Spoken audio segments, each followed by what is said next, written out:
மக்களாட்சினா என்ன sir? Very good.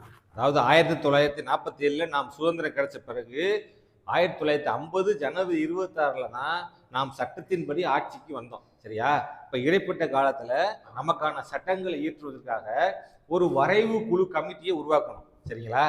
நமக்கு எந்த சட்டங்கள்லாம் பொருந்தும், எந்த சட்டங்கள்லாம் பொருந்தாது அப்படின்றத பல்வேறு நாடுகள் இருந்த நல்ல சட்டங்களை எல்லாம் தொகுத்து நம்ம நாட்டுக்கு எது பொருந்தும் அப்படின்ற அளவுல அதையெல்லாம் அறுதியிட்டு உறுதியாக ஒரு குழு அமைப்பு ஏற்படுத்தி அதில் என்ன செஞ்சாங்க, சட்டமேதை டாக்டர் பி.ஆர். அம்பேத்கர் அவர்கள் இந்திய அரசியலமைப்பு சட்டத்தை இயற்றுவதற்கு மிகவும் முக்கிய பங்காற்றினார். சரியா?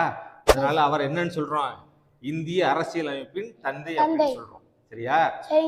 அந்த சட்டத்தின்படி ஆட்சியை நடத்துவதற்கு தலைவர்கள் வேணும்ல. அப்ப எல்லாருமே தலைவராயிடலாமா? யார் தலைவராக முடியும்? அப்ப வேட்பாளர்களா யாராவது நிக்கணும். சரியா? இப்ப நான் நின்றா நீ ஓட்டு போடுவியா? அப்ப அவங்க எப்படி இருக்கணும்? போடுவியா? Very good. நீ போடுவ, மக்கள் போடணும்ல. மக்கள் எல்லாருக்கும் தெரிஞ்ச ஒரு முகமா இருக்கணும்.